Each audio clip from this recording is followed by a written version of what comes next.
4 asset जो आपको 2023 में रीच कर सकता है। लेकिन एसेट्स होता क्या है, चलिए एक कहानी से समझते हैं। मेरे दो दोस्त हैं, हर्षद और राहुल, और दोनों को 2021 में जॉब मिला। राहुल का सैलरी था 25,000 और हर्षद का सैलरी था 20,000। और ठीक 7-8 महीने बाद हम तीनों मिलते हैं, राहुल, हर्षद और मैं। तब हम लोग बात करते करते एक दूसरे से इनकम के बारे में पूछते हैं। तब हमें पता चलता है कि हर्षद का मंथली इनकम 40,000 है। लेकिन कैसे?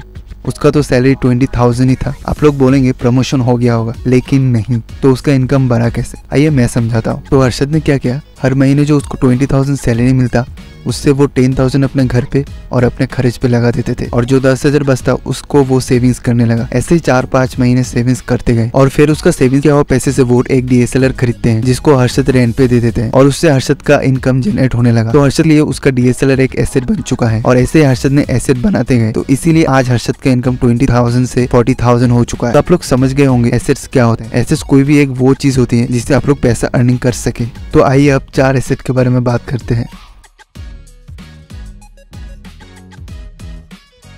फर्स्ट एसेट है स्किल, क्योंकि आप एक इंसान से सब कुछ ले लो, उसका पैसा ले लो, उसका आइडिया ले लो, सब कुछ ले लो, लेकिन उसकी जो स्किल होगी वो हमेशा उसके पास रहेगी, जिसके मदद से वो दुनिया में कहीं भी जाके पैसा कमा सकता है अगर वो सही स्किल सीखता है तो। सेकंड एसेट है कैश। आप लोगों को सुन के बहुत अजीब लग सकता है, लेकिन सच तो ये है कि कैश होना बहुत ही अच्छी बात है। आपको पता है एप्पल, रिलायंस जैसी बड़ी बड़ी कंपनीज भी अपने पास हमेशा कैश रखता है। आप लोग सोच सकते हो वो लोग ऐसा क्यों करते हैं, क्योंकि कई बार ऐसे अपॉर्चुनिटीज आती है जब आपके पास कैश चाहिए होता है।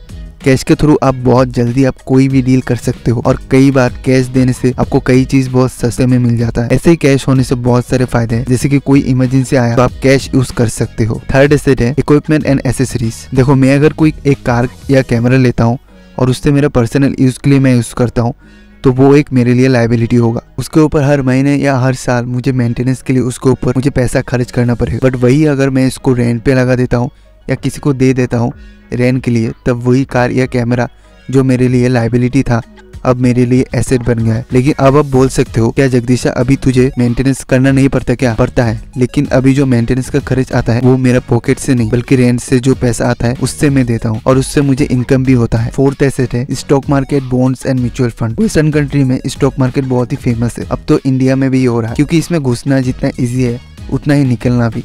बट क्योंकि इतना इजी है इसीलिए लोग बहुत लॉस भी करते हैं। लेकिन आप अगर समझदारी से और अच्छे से सीख के इन्वेस्ट करोगे तो आप इससे बहुत पैसा इनकम कर सकते हो। आप इसी से समझ सकते हो कि जहां आप FD में 7%, कमोडिटीज में 10%, वही स्टॉक मार्केट में आपको 20 से 30% रिटर्न मिलता है। कई बार तो इससे भी ज्यादा मिलता है। तो ऐसे वीडियोस देखते रहने के लिए हमारे चैनल को सब्सक्राइब कीजिए। मिलते हैं फिर से नेक्स्ट वीडियो में।